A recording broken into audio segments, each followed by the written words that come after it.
Say there's a coin that's currently worth hundreds of US dollars, but it's not made of gold or platinum or any precious metal. In fact, it's not the kind of coin you can hold in your hand or stick in a piggy bank. It's a digital currency, which means it only exists electronically. I'm talking about Bitcoin. Bitcoin doesn't work like most money. It isn't attached to a state or government, so it doesn't have a central issuing authority or regulatory body. Basically, that means there's no organization deciding when to make more Bitcoins, figuring out how many to produce, keeping track of where they are, or investigating fraud. So how does Bitcoin work as a currency? Or have any value at all? Well, Bitcoin wouldn't exist without a whole network of people and a little thing called cryptography. In fact, it's sometimes described as the world's first cryptocurrency, and here's how it works. Bitcoin is a fully digital currency, and you can exchange Bitcoins between computers in a worldwide peer-to-peer network. The whole point of most peer-to-peer networks is sharing stuff, like letting people make copies of super legal music or movies to download. If Bitcoin is a digital currency,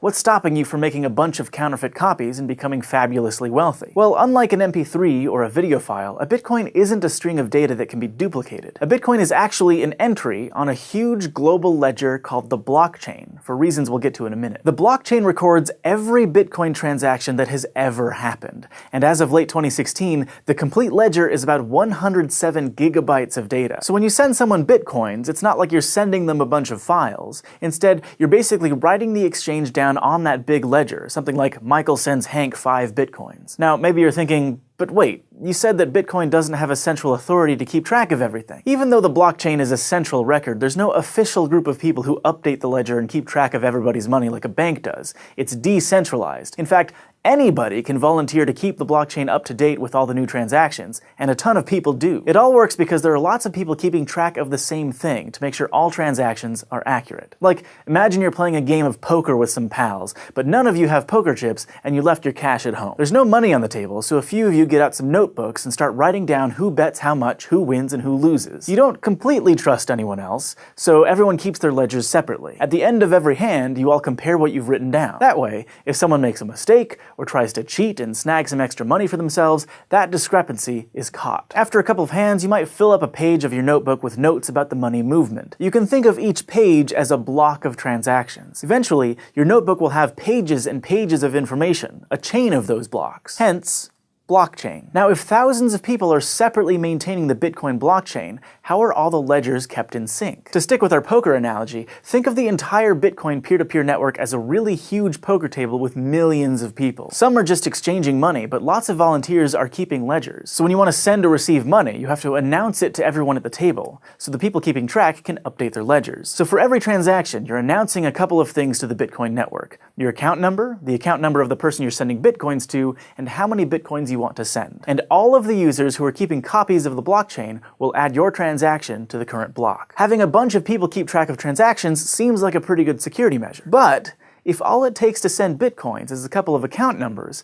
that seems like it might be a security problem. It's a huge problem with regular money. Just think of all the ways criminals try to steal other people's credit card information. And with Bitcoin, there's no central bank to notice anything weird going on to shut down fraud, like if it looked like suddenly you spent your entire life savings on beef jerky. So what's stopping Hank from pretending he's me and just sending himself all of my Bitcoins? Bitcoins are kept pretty safe thanks to cryptography, which is why it's considered a cryptocurrency. Specifically, Bitcoin stays secure because of keys, which are basically chunks of information that can be used to make mathematical guarantees about messages, like, hey, this is really from me. When you create an account on the Bitcoin network, which you might have heard called a wallet, that account is linked to two unique keys: a private key and a public key. In this case, the private key can take some data and basically mark it, also known as signing it, so that other people can verify those signatures later if they want. So let's say I want to send a message to the network that says, Michael sends 3 Bitcoins to Olivia. I sign that message using my private key, which only I have access to and nobody else can replicate. Then I send that signed message out to the Bitcoin network, and everyone can use my public key to make sure my signature checks out. That way, everyone keeping track of all the Bitcoin trading knows to add my transaction to their copy of the blockchain. In other words, if the public key works, that's proof that the message was signed by my private key and is something I wanted to send. Unlike a handwritten signature or a credit card number,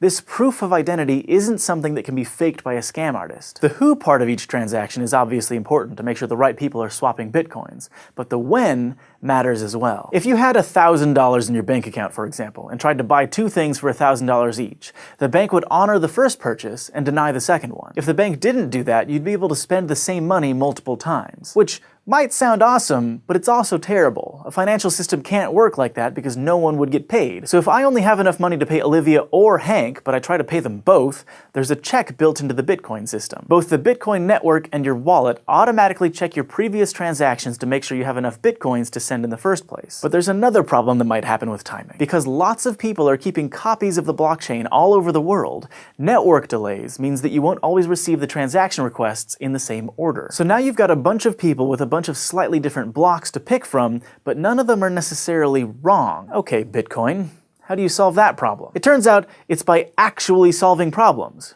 Math problems. To add a block of transactions to the chain, each person maintaining a ledger has to solve a special kind of math problem created by a cryptographic hash function. A hash function is an algorithm that takes an input of any size and turns it into an output with a fixed size. For example, let's say you had this string of numbers as your input, and our example hash function says to add all of the numbers together. So in this case, the output would be 10. What makes hash functions really good for cryptography is that when you're given an input, it's really easy to find the output, but it's really hard to take an output and figure out the original input. Even in this super simple example, there are lots of strings of numbers that add up to 10. The only way to figure out that the input was 1, 2, 3, 4 is to just guess until you get it right. Now the hash function that Bitcoin uses is called SHA-256, which stands for Secure Hash Algorithm 256-bit, and it was originally developed by the United States National Security Agency. Computers that were specifically designed to solve SHA-256 hash problems take, on average, about 10 minutes to guess the solution to each one. That means they're churning through billions and billions of guesses before they get it right. Whoever solves the hash first gets to add the next block of transactions to the blockchain,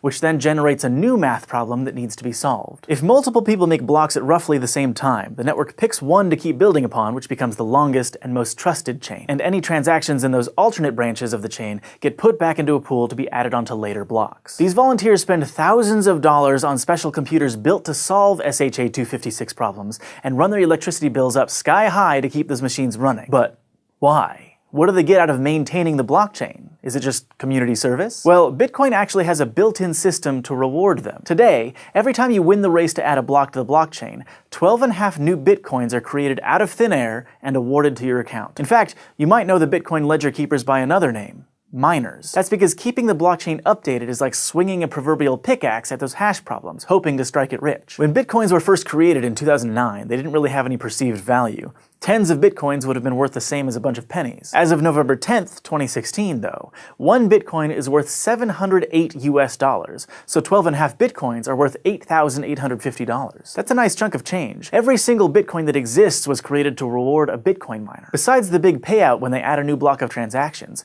miners are also essentially tipped a very small amount for each transaction they add to the ledger. It's also worth noting that every 210,000 blocks, the number of coins generated when a new block is added goes down by half. So what started as a reward of 50 Bitcoins decreased to 25, then 12.5, and it'll only be around 6 Bitcoins in a couple more years, and keep decreasing. Eventually, there will be so many transactions in a block that it'll still be worthwhile for miners to mostly be paid in tips. According to current projections, the last Bitcoin, probably around the 21 millionth coin, will be mined in the year 2140. This decreasing number of Bitcoins is actually modeled off the rate at which things like gold are dug out of the earth. And the idea is that keeping the supply of Bitcoins limited will raise their value over time. So, is investing in Bitcoin a good idea? Now that's not really a SciShow kind of question. Bitcoin is still volatile and experimental. A lot of people love it, and a lot of people think it's doomed to fail. We just think it's an interesting idea, and it makes us wonder what cryptography might do for us next. Thanks for watching this episode of SciShow, brought to you by our patrons on Patreon. If you want to help support the show, just go to patreon.com/SciShow, and don't forget to go to youtube.com/SciShow and subscribe. Quantum computers are exciting because they can carry out multiple computations at once. This won't make browsing the internet any faster, but it will, for example, let drug companies test all of the possible